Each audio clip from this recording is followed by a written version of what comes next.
Hey, what is up, mortals? Welcome to What If Deku Was Trained by Stain Part 4 Season 2. Izuku stood in fear. He tried to keep his faith in Bakugo, but he had known the boy long enough to realize the chances of him sticking to the plan were slim. He had to come up with another plan fast. Somehow, he was going to have to beat All Might in a battle. He powered up One for All and began charging at All Might. It was a ridiculous tactic, but it would have to do. He landed a few hits on All Might but soon found being beaten to the ground. He tried to keep fighting. He refused to lose. He refused to let anyone down. Just as he started picking himself up, he heard a noise in the distance. He looked up to see Bakugo crossing the barrier. He stood in shock. Bakugo had put aside his pride. Midoriya and Bakugo have passed the exam. All matches for the practical portion of 1A's final have now been completed, a voice said over the speaker. The two boys were taken to Recovery Girl's office. They both suffered many injuries. In the end, 5 students failed the practical exam.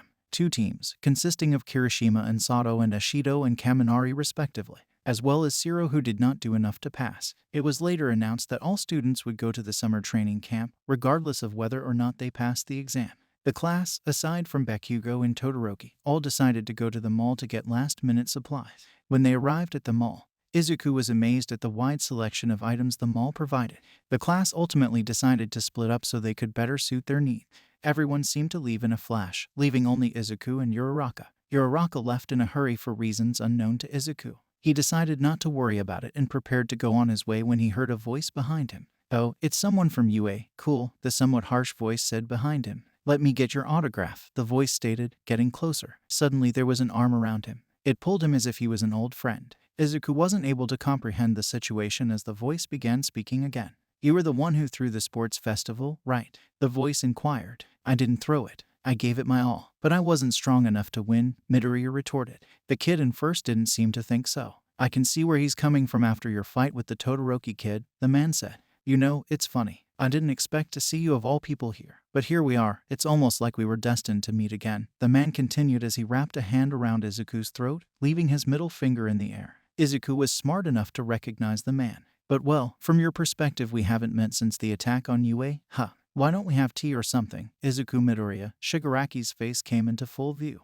There was an unsettling smile on his face that unnerved Izuku, but he didn't allow himself to show fear. One wrong move and everyone in the area would be in danger. He nodded his head in agreement and went with Shigaraki to a sitting place. He knew it wouldn't help anyone if he drew attention to them, so he would stay calm and listen to what Shigaraki had to say.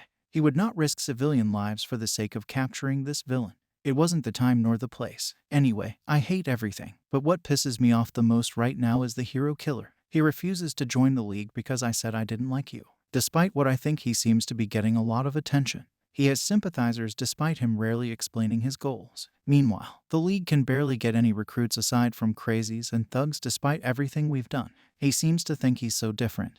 And you're so different just because you can be a true hero. I don't get it. He kills heroes just like I do, but he seems to think that some heroes are worth it. I just don't get it. What makes you so different?" Shigaraki asked. He had become increasingly aggressive as his question went on. Izuku didn't need much time to think about this. He knew exactly what set him apart from others in his former master's eyes. "The difference is why we do this. Although I do not agree with his recent methods, he does everything to ensure that heroes have pure intentions. He resents the heroes in it for money or fame. And he made sure that I held those same beliefs and lived my life accordingly. You may do similar things, but he does them out of concern for society. You just seem to hate and that's all. That's why he views himself as above you and your league," Izuku explained with passion. It seemed at this point something in Shigarki's mind clicked and he was finally able to understand why it was bothering him so much. Before we get back into the story, I would like to say that we've got a second channel called Anime Deep Dive. Anime Deep Dive goes over the hard facts of the anime presented. If you are interested in content like this, please go check the description below or click the eye icon in the top right corner. Now with that out of the way, let's get back into the story. I think I get why this has been bothering me so much. You guys have been tricked into believing that there's such thing as a good hero by All Might. You think that by saving people out of the goodness of your hearts it makes up for all the pain you cause and everyone you fail to save. He gives everyone this false hope. Even when people start seeing the flaws in society, they're still able to hold on to this false narrative that heroes will save them out of the goodness of their hearts because that's what All Might seems to do. It doesn't matter how stupid the notion is. As long as you can have someone you see as good leading you, smiling through the pain, you can smile too. Everyone just smiles knowing that there's a hero who cares as if that guarantees someone will save them. I'm so glad we had this talk. It's great, thanks Midoriya. "It's not my fault. It's All Might's fault." As the man went on, Izuku tried to break from the man's grip, but he was unsuccessful. "Whoops, don't struggle. Do you want to die? Do you think it's okay for the masses to die?" Izuku tried his hardest to stay strong. He felt himself choking. He didn't know what to do. He suddenly heard a voice he recognized. Uraraka seemed confused. She recognized he was a villain almost immediately. "Get your hands off of him," she said, her voice nearing a whisper, almost questioning. Izuku knew she would be in danger if she got involved, so he tried to cover it up as well as he could. "It's nothing. I'm fine, so don't come close," he said, gagging. Shigaraki's hand immediately released from his neck, his tone changing drastically. He tried to play it off as if nothing had happened, just before threatening Izuku and getting up to exit. Uraraka rushed to his side to check on him. Izuku paid her no mind, however. He knew there was something he needed to ask. "Shigaraki Tamura, what is all for one after?" he asked, his voice almost shouting through his coughs. "Who knows? More importantly, you should be careful. The next time we meet will likely be when I have decided to kill you," he answered, tone turning serious. Just like that, he disappeared without a trace. He and Uraraka alerted authorities as to what had happened. The mall was cleared and searched, but they saw no sign of the villain's presence. Izuku found himself once again at the police station, this time giving information on what had happened. Izuku wouldn't admit it, but the encounter had shaken him to the core. He was unprepared for that kind of encounter, and others could have been hurt because of it. He knew he had to take greater safety precautions in the future to ensure the safety of himself and those around him. The detective thanked him for the information and commended him for his composure while facing the villain. He walked out only to be greeted by All Might, or Yagi Tashinori, at the door. He explained his concern for his students' well-being as well as remorse for not being able to be present and help with the interaction. Midoriya proceeded to ask Tashinori if there were people that he wasn't able to save.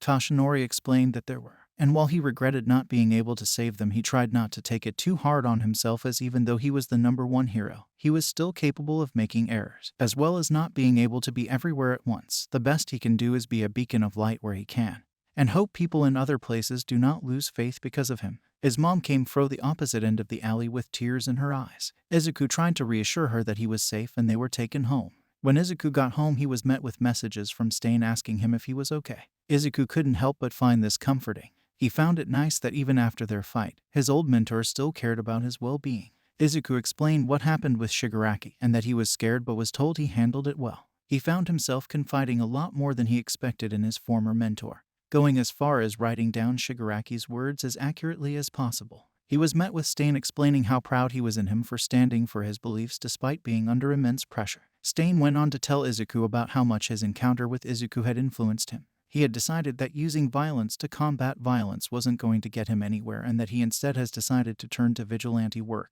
hoping to spread his message by drawing attention to his actions. He had apparently taken on a new student who went by the name Spinner. He had apparently sympathized with his goals and asked to join him, to which agreed. He said he had missed having a student and thought that having more people spreading his message would be the best thing for his cause. Izuku was glad that his mentor was able to change his ways. He plugged in his phone and went to his bed, wanting to get rested so he could prepare for the training camp as soon as he could. Thank you all for watching the video to the end. Now there are a few more things that I'd like to go over before the video ends. Firstly, I'd like to let you all know that we have a merch store. Some of the items in it are only available for a limited amount of time, so if you're interested, go into the description and check it out. Each purchase helps us make more content. Secondly, I'd like to thank our $5 plus Patreon supporters for helping to fund these videos. Lastly, on behalf of We the Celestials, I'd like to thank the writer for this video, as well as the editor for this video.